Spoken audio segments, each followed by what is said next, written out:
اگلا سوال ہے، کیا عورت کے لیے بیت الخلاء میں داخل ہوتے وقت سر کے بالوں کا ڈھانپنا بھی ضروری ہے؟ یار عورتوں کے لیے زندگی بڑی مشکل کی ہوئی ہے سب کانٹیننٹ میں نا. اذان شروع ہوتی ہے تو عورتیں بیچاری بھاگتی ہیں دوپٹہ لینے کے لیے کہ پتہ نہیں کیا ہو گیا. وہ کہتے شیطان دیکھ رہا ہوتا ہے تو اذان کے بعد دیکھنا چھوڑ دیتا ہوں. عجیب مت بنائی ہوئی ہے. عورت نے پردہ انہی لوگوں سے کرنا ہے جن سے ان کا پردہ ہے. اس طرح کی کسی ایکٹیویٹی میں کوئی پردہ نہیں ہے سوائے ایک ابو داؤد میں حدیث ہے کہ جب عورت بالغہ ہو جائے تو ایسی عورت کی اللہ تعالیٰ نماز قبول نہیں کرتا جو ننگے سر نماز پڑھے. یعنی چھوٹی بچی جو ہے وہ تو ننگے سر نماز پڑھ لے تو قبول ہو جائے گی. بالغ عورت ننگے سر نماز نہیں پڑھ سکتی، یعنی بال اس کے ڈھانپے ہوئے ہونے چاہیے حجاب میں. اس حدیث کو لوگوں نے مس یوز بھی کیا، اس حدیث کو لوگوں نے مس یوز بھی کیا ہوا ہے کہ جو بالغہ عورت ننگے سر پھرتی ہے وہ نماز پڑھے بھی تو قبول نہیں ہوتی، وہ دوئے پاسے ٹور پہ. حالانکہ اس کا تعلق سطر کے ساتھ ہے.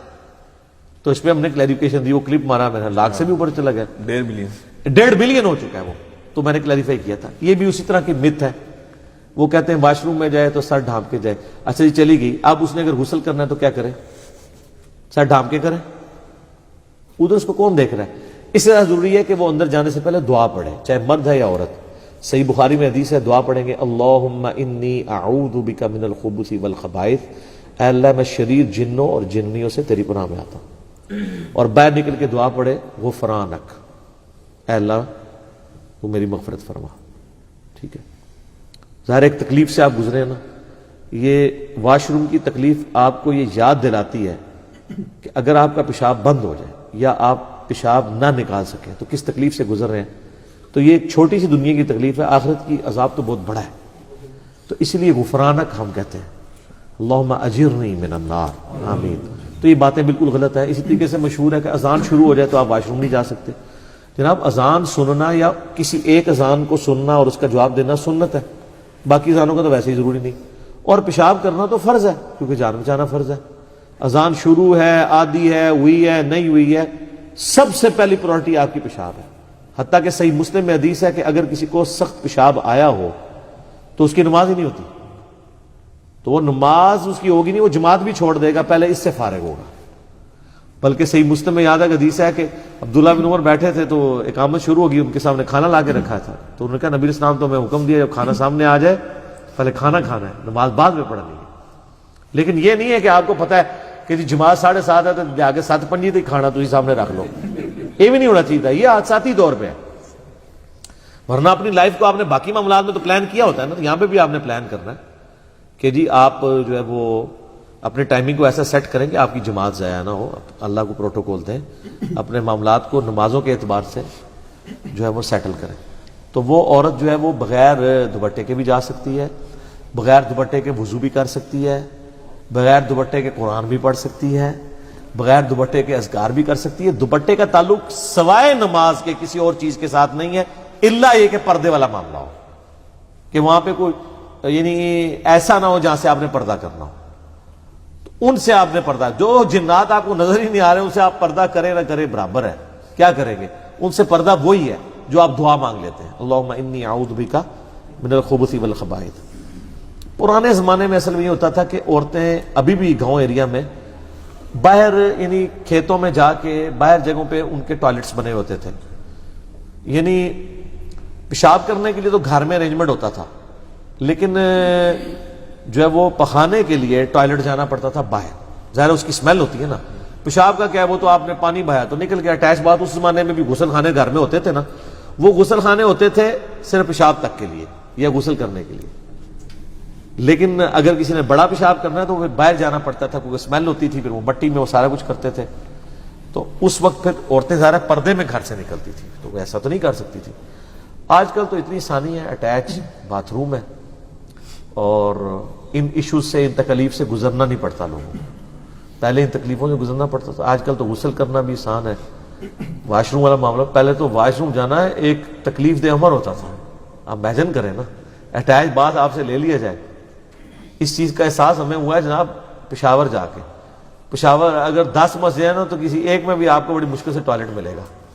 وہاں بندہ گھومتا ہی رہتا ہے، پتہ نہیں اس کا کیا کلچر ہے. لوگ مطلب ان کے ساتھ کیا معاملہ ہے کہ وہ اس طرح کا کوئی معاملہ نہیں, اور جو ٹوائلٹ بنے بھی ہیں وہ بھی اوپن ہی ہے, یعنی کوئی پردے والا نہیں ہے, بس آپ ایک کونے میں جس طرح یہاں پہ لوگ ہوتے ہیں. عجیب معاملات ہیں وہاں پہ, بڑی تکلیف ہوتی ہے اس حوالے سے. کے پی کے اندر میں نے دیکھا ہے, باقی پنجاب میں تو آپ چھوٹے سے چھوٹے گاؤں میں چلے جائیں تو بہترین جناب واش روم ٹوائلٹس بنے ہوئے, اور ہونے بھی چاہیے, گھروں کے بھی اور مسجد کے بھی. صفائی کے اہتمام کے لیے چیزیں ضروری ہیں. صفائی نصف ایمان ہے, صحیح مسلم میں حدیث ہے 534 نمبر.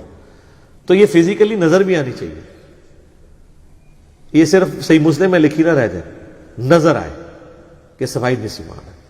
ٹھیک ہو گیا. ایک اور اس میں کلیریفیکیشن کر دیں, اکثر لوگ روایتیں پیش کرتے ہیں کہ جو عورت سر نہیں ڈھانپتی اس کے گھر میں فرشتے نہیں آتے.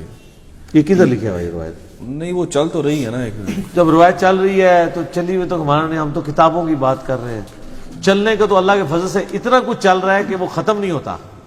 ورلڈ انسائکلوپیڈیا لکھا جا سکتا ہے.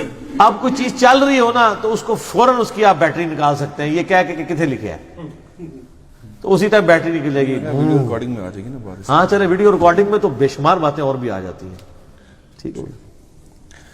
اگلا سوال ہے, ایک عورت نے بالوں کا علاج کروایا ہے جس کی وجہ سے 3 دن تک وہ پانی کو چھو نہیں سکتی.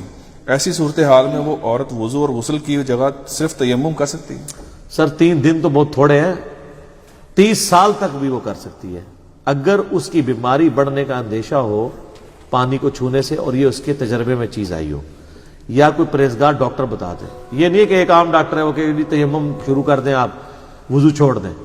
جس نے خود بھی نماز نہیں پڑھی اس کو کیا ہے. یہاں کئی لوگ ہو جاتے ہیں نا, وہ جی چھڑ دو بیٹھ کے نماز پڑھیں جی, اور جی آپ کے گھٹنے کا مسئلہ آپ بیٹھ کے نماز پڑھیں. حالانکہ وہ مسئلہ اس نوعیت کا نہیں ہوتا, لیکن بعض اوقات واقعی ہوتا بھی ہے.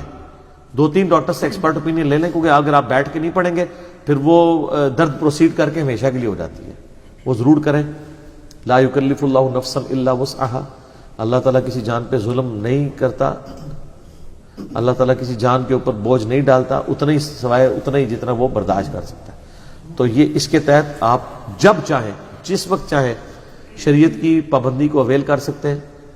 اور میں نے تو پچھلی دفعہ الموطا امام مالک کی روایت بھی تو بتائی تھی نا اس حوالے سے, کہ نبی صلی اللہ علیہ وآلہ وسلم نے فرمایا کہ اگر 10 سال تک بھی کوئی مٹی سے تیمم کر کے نماز پڑھتا رہے تو اللہ نے میری امت کے لیے مٹی کو پاک کر دیا, بشرطے کہ پانی نہ پائے. پانی پائے گا تو پھر نہیں. پانی پانے سے مراد یہ ہے کہ پانی فزیکلی پائے, یا فزیکلی تو پا سکتا ہے لیکن اس کو استعمال میں لانے میں بیماری کے بڑھنے کا اندیشہ ہے, تو وہ بھی پانی پہ قدرت نہیں پائے ہوئے تو وہ بھی تیمم کر سکتا ہے. سورۃ المائدہ میں تیمم کا طریقہ ہے کہ دونوں ہاتھ پہلے مٹی میں مار کے چہرے کا مسح کریں گے, اس کے بعد دونوں ہاتھوں کا کریں گے کونی سمیت. ٹھیک ہے. علی بھائی اس میں ضمن ایک چیز بتا دیں, جو اسی اسپیسیفک سوال کے مطابق اس میں بالوں کا ذکر آیا, تو کیا صرف ایک رکن کو نہیں چھوڑ دینا بہتر, باقی وضو بھی تو کیا جا سکتا ہے؟ نہیں, وہ کہہ رہے ہیں پانی کو ہاتھ لگانے سے منع کیا ہے. اچھا, ہاں ہو سکتا ہے بعض اوقات ہاتھ کو پانی لگنے سے کوئی ریئیکشن ہو جاتا ہو, تو اگر صرف بالوں کے لیے منع کیا ہوا ہے تو باقی جسم کو کر لے, اور سر والا جو مسئلہ ہے وہ اشارے سے کر لیں. ٹھیک ہے, پھر تو آپ یہ کر سکتے ہیں. اب پھر آپ تیمم نہیں کریں گے. جب کسی ایک رکن کا ایشو ہونا یا کسی خاص جگہ کا جیسے زخم ہوا ہے اور پٹی باندھی ہوئی ہے, پھر آپ تیمم نہیں کرنا. صرف اس ایریے کو آپ نے پانی سے نہیں دھونا. آپ ایک ہاتھ سے وضو کر لیں, اگر آپ کی بائیں ہاتھ کی انگلی ہے یا دائیں کی زخمی ہے تو اسی سے وضو کر لیں, اور وہاں پہ بس ایسے اوپر ہلکا سا ہاتھ پھیر دیں, باقی کو آپ سارا دھوئیں. یہ نہیں کہ آپ تیمم پہ شفٹ کر دیں گے. تیمم پہ آپ اس وقت شفٹ کریں گے جب ان جگہوں کے اوپر پانی لگانے سے آپ کی بیماری بڑھنے کا اندیشہ ہو, پانی کو ہاتھ لگانے سے بیماری بڑھنے کا اندیشہ. اور بعض اوقات یہ ہوتا ہے کہ آپ وضو تو کر سکتے ہیں لیکن آپ غسل نہیں کر سکتے پانی سے, سر پہ پانی ڈالنے سے آپ کی بیماری بڑھنے کا اندیشہ ہے. تو اس میں بھی پھر یہ ہے کہ آپ باقی جسم پہ اگر ڈال سکتے ہیں تو باقی جسم پہ نہا لیں, سر پہ مسح کر لیں, لیکن پورے جسم پہ نہیں نہا سکتے پھر آپ غسل کریں گے ہی نہیں, پھر آپ تیمم کریں گے. علی بھائی اگلا سوال ہے, ایک عورت کا انتقال ہو گیا ہے اور اس نے بہت سارا سامان جہیز کی فارم میں چھوڑا ہے, ان چیزوں اور دیگر استعمال کی چیزوں کا کیا کریں؟ دیکھیں جی, جہیز میں جو چھوڑا ظاہر ہے اس کی مالکن ہے نا. شادی کے بعد عموماً جو عورت کو زیورات بھی ملتے ہیں خاوند کی طرف سے یا اپنے میکے کی طرف سے یا اپنے سسرالیوں کی طرف سے, اس کی مالک تو وہی عورت ہوتی ہے, اور زکوٰۃ بھی اسی نے دینی ہے. خاوند تو کرٹسی میں دے رہا ہوتا ہے. کہتے ہیں کہاں سے دے, وہ کماتی نہیں ہے. سر زیور کو توڑائے اور دے, جب تک وہ دے دے کے 7.5 تولے تک نہ پہنچ جائے، 7.5 سے جب کم ہو جائے پھر زکات بھی کوئی نہیں، جوڑ کے رکھے. جیسے ہی 7.5 تولے پہ پہنچا زکات شروع، پلنٹی شروع. وہ خاوند دے رہا ہوتا ہے، کرٹسی میں اصولاً اس کو دینی ہے.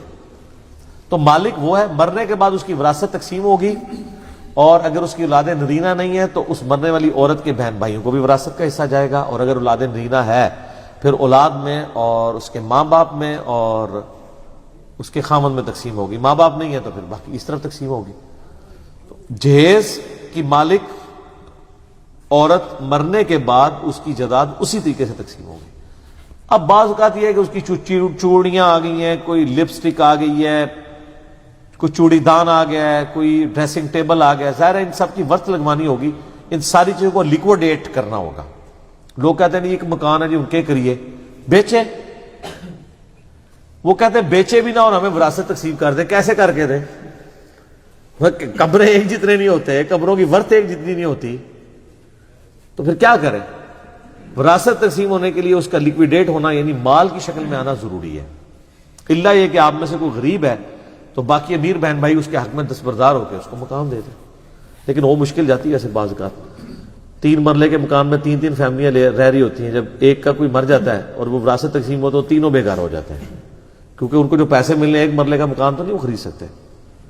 تو پھر وہ تقسیم بھی نہیں کرتے، ادھر ہی بیچ میں وہ کھچڑی پکی رہتی ہے. دوسری تیسری نسل میں جا کے پھر اتنے سارے اس کے وہ نکل آتے ہیں کہ وہ جناب وہ وکیلوں کی نوکری لگی رہتی ہے. ٹھیک ہے نا؟ عدالتیں بعد ہی اسی وجہ سے اتنے بندوں کے سائن، ایک بندہ مس ہو جائے پھر وہ جیسے سانپ کاٹ دیتا ہے 99 میں جا کے پھر 0 پہ آ جاتے ہیں. ایک بندہ بھی غائب ہو جائے بڑی مصیبت ہو جاتی ہے. پھر وہ مختار نامے اکٹھے کرتے ہیں، پھر کوئی بعض لوگ دوسرے شہروں میں ہوتے ہیں، بعض دوسرے ملکوں میں چلے گئے ہوتے ہیں. بہت عذاب بنتا ہے. اس عذاب سے چھٹکارے کا طریقہ یہ ہے کہ فوراً ایگزیکیوٹ کر لیا کریں. جیسے ہی آپ لیٹ کرتے ہیں نا تو یہ پرابلم در پرابلم ہوتی جاتی ہے. ٹھیک ہو